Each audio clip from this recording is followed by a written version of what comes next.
Hello friends, हम हमारे आज के एआई के सेशन में देखने वाले हैं मशीन लर्निंग का जो हमारा एल्गोरिथम है सुपरवाइज लर्निंग के लिए थर्ड एल्गोरिथम डिसीजन ट्री वो देखने वाले हैं। इसके इसके पहले सेशन में हमने देखा था लीनियर रिग्रेशन, लॉगिस्टिक रिग्रेशन। अब हमने देखने वाले हैं डिसीजन ट्री रिग्रेशन। अब डिसीजन ट्री पढ़ते हैं हमारे डिसीजन ट्री के बारे में। इसमें क्या होता है कि फर्स्ट होता है हमारा डिसीजन नोड होता है, फिर उसके कुछ ब्रांचेस होते हैं, उसके अगेन उसके डिसीजन नोड के क्या होते हैं हमारे ब्रांचेस होते हैं। ऐसे ट्री क्या होती है बढ़ती चली जाती है, इसका कोई एक प्रॉपर ऐसा स्ट्रक्चर नहीं होता। तो देखते हैं, ये तो हमारी है डिसीजन ट्री की डायग्राम। अब देखते हैं इसको theoretically कि क्या है decision tree. Decision tree is a popular and powerful tool use in various fields such as machine learning, data mining and statistics. जो हमारा डिसीजन ट्री है वो बहुत सारी फील्ड में यूज किया जाता है। मशीन लर्निंग में जैसे कि डेटा माइनिंग के लिए, स्टैटिस्टिक के लिए यूज किया जाता है। They provide a clear and intuitive way to make decision based on data by modeling and relationship between different variables।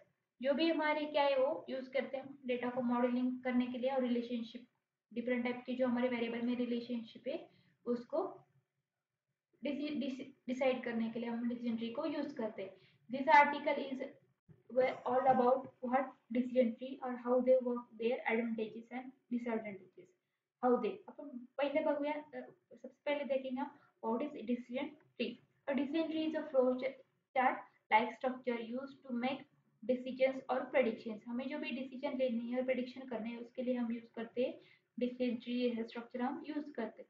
जो भी हमारा डिसीजन ट्री होता है लाइक ट्री लाइक स्ट्रक्चर होता है। It consist of nodes represent decision और test on attribute, branches represent the outcome of decision। जो भी हमारे डिसीजन में जो हमारे ब्रांचेस अवेलेबल होती है वो हमें आउटकम डिसाइड करने का डिसीजन हमें प्रोवाइड करती है। And lip node represent the final outcome, और जो भी हमारे लिप नोड्स होते हैं जो हमें फाइनल आउटकम उसका प्रोवाइड करते हैं।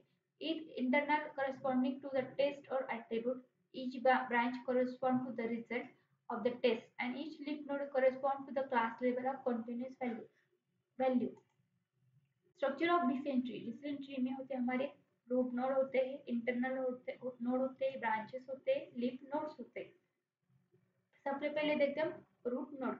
Root node represent entire data set. जो भी हमारे एंटायर डेटा सेट को जो भी नोड रिप्रेजेंट करता है उसको बोलते हैं हम रूट नोड, या फिर उसको आप इनिशियल नोड भी बोल सकते हैं। नेक्स्ट आते हैं हमारे internal nodes. Decision represent decisions और trees on attributes, test on attribute. जो भी हमें टेस्ट डिपेंड करने के लिए हम यूज करते हैं उसको बोलते हैं हम internal nodes. Branches represent the outcome of decision और टेस्ट। जो भी हमारे टेस्ट का आउटकम है उसको बोलते हैं हम ब्रांचेस। नेक्स्ट आता है हमारा लीप नोड। जो भी हमारे लीप नोड होते हैं जो हमें फाइनल आउटकम हमें क्या करते हैं प्रोवाइड करते हैं। इसके आगे हमें ट्री नहीं अवेलेबल होती। How decision tree works, decision tree कैसे वर्क करता है देखते हैं। The process of creating decision tree involves selecting the best attribute। वो क्या करता है, मैं सबसे पहले बेस्ट एट्रीब्यूट सिलेक्ट करके देता है। तो सिलेक्ट करता है यूजिंग गिनी इम्प्योरिटी, एंट्रोपी और information gain. The best attribute of to split the data is selected. Splitting the data set, splitting data set means the data set is split into subset based on selected attribute। According to some condition हमारा data क्या होता है split होता है, या mean उसके subsets सब data sets subsets create होते हैं। नेक्स्ट होता है हमारा repeating the process. The process is repeated recursively, the process is repeated recursively for each subset, for each subset creating new internal node or leaf node until shopping creation is met, that is all instances node belong to the same class or predefined diff is repeated। Next होता है हमारे matrix of splitting. जो भी हमारे data split होते हैं उसमें और जो टर्मिनोलॉजी है उसको देखते हैं। फर्स्ट है हमारा गिनी impurity. It measure the likelihood of incorrect classification of new insect instance if was randomly classified according to the distribution of class in dataset। Guinea purity means कि जो भी हमारे क्लासिफिकेशन के ड्यूरिंग क्लासिफिकेशन जो भी हमारे डेटा पॉइंट से या फिर ऑब्जर्वेशन से इनकरेक्ट है उसको क्लासिफाई करने के लिए यूज करते हैं हम गिनी इम्प्योरिटी। नेक्स्ट है हमारा entropy, measure the amount of uncertainty or impurity in dataset। जो भी हमारे अनसर्टन इवेंट्स है उसको मेजर करने के लिए यूज करते हैं हम एंट्रोपी। नेक्स्ट है हमारा information gain, measure the reduction in entropy और gaining impurity after a data set is split into attribute. अब आफ्टर डेटा हमारा स्प्लिट होने के बाद वो क्या कहते हैं रिडक्शन में जो भी एंट्रोपी और ग्रीन चार्ट में जो भी उसके मेजर से उसको रिड्यूस करने का काम करता है। नेक्स्ट है हमारे advantages and disadvantages of decision taking. पहले देखते हैं हम एडवांटेजेस, सिंप्लिसिटी एंड इंटरएबिलिटी। जो भी हमारा डिसीजन ट्री होगा एक सिंपल है। Decision tree are easy to understand, जो भी हमारा डिसीजन ट्री वो अंडरस्टैंड करने के लिए इजी है। The visual representation closely mirror human decision making process, जो भी हमारा ह्यूमन जिससे उसकी प्रोसेस डिसीजन की वो फॉलो करता है हमारा decision tree. Versatility can be use for both classification and regression task, जो भी हमारा डिसीजन ट्री वो क्लासिफिकेशन के लिए और रिग्रेशन के टास्क के लिए हम यूज करते हैं। नेक्स्ट है हमारा नेक्स्ट एडवांटेज इसका, no need for future scaling, यहाँ पे हमें फ्यूचर स्केल की कोई भी नीड नहीं होती।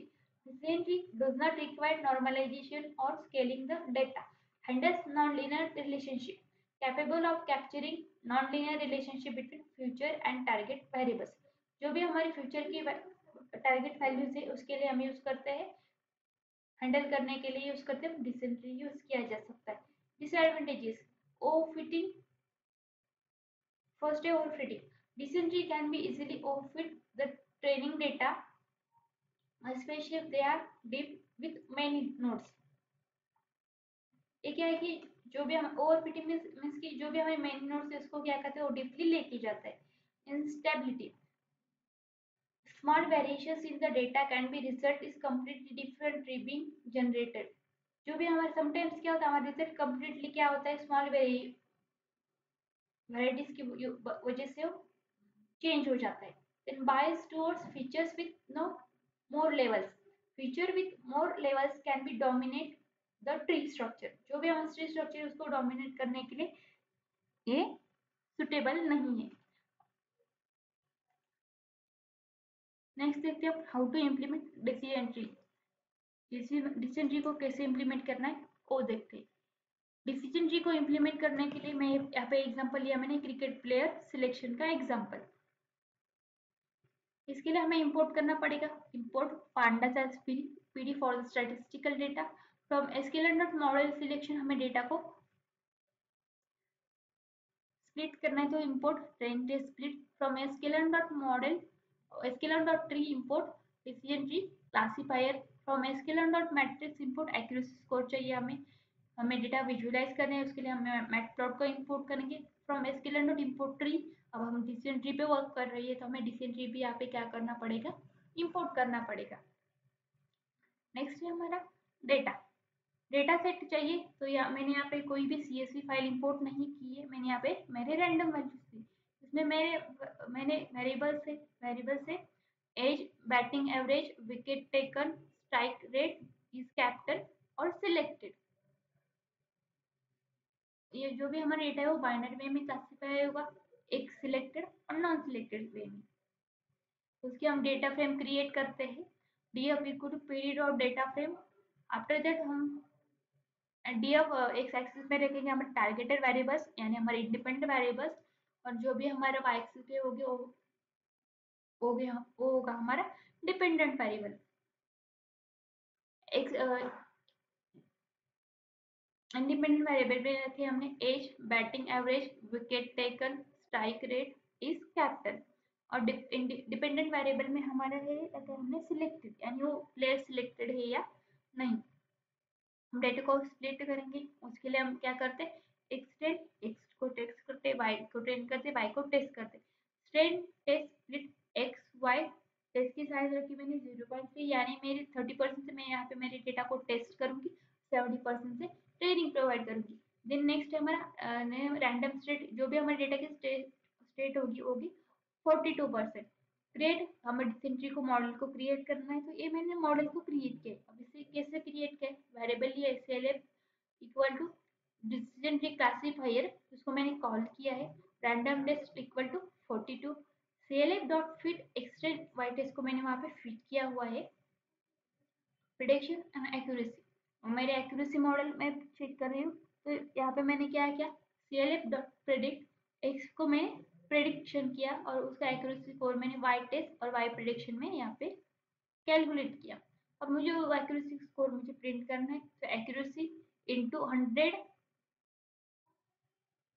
कोलन डॉट टू एफ, इससे क्या होगा, मेरा एक्यूरेसी का जो में मेरा है वो परसेंट में मुझे मिलेगा। तो यहाँ पे मुझे मिला है 100%। अब मैं इस ग्राफ को क्या करना है, मुझे प्लॉट करना है। तो पीएलटी डॉट फिगर, मेरी फिगर की साइज रखिए 12 8 12 बाई 8 की मेरी साइज होगी फिगर की, मैंने ग्राफ उसमें में प्लॉट होगा। ट्री डॉट प्लॉट ट्री मैंने इसको कॉल किया, उसमें मैंने रखा है मेरे CLF को फिल इक्वल टू ट्रू, मुझे सारी कलरिंग वैल्यू चाहिए थी, मैंने वो मुझे फिल चाहिए थी इसलिए मैंने रखा है ट्रू। देन फीचर नेम्स, मैंने फीचर्स को दिए मेरे age, batting average, wicket taken, strike rate, is, captain. Class name दिया है मैंने वहाँ पे लिखी सिलेक्टेड नॉट सिलेक्टेड, राउंडेड रखा है मैंने ट्रू, और मैंने उसको पीएलटी डॉट शो से मैंने क्या किया है, शो किया है। जो भी मेरे यहाँ पे मेरे क्या है, मेरे फीचर्स आए हुए हैं यहाँ पे ट्रू फॉल्स। ट्रू मीन्स यहाँ पे मैंने वो प्लेयर्स मैंने सिलेक्टेड है, और फॉल्स मीन्स कि वो मेरे प्लेयर यहाँ पे सिलेक्ट नहीं। यहाँ पे मेरा क्या हो रहा है, मुझे डिसीजन ट्री यहाँ पे इस फॉर्मेट में क्या दे रहा है, वो मुझे शो कर रहा है। आज के हमारे सेशन में हमने पढ़ा कि डिसीजन ट्री के बारे में, क्या है डिसीजन ट्री और उसको हम कैसे क्या करते हैं, इम्प्लीमेंट करते हैं। आज के लिए बस इतना ही, हमारा जो नेक्स्ट का है हम क्या करेंगे, हमारे नेक्स्ट के सेशन में पढ़ेंगे।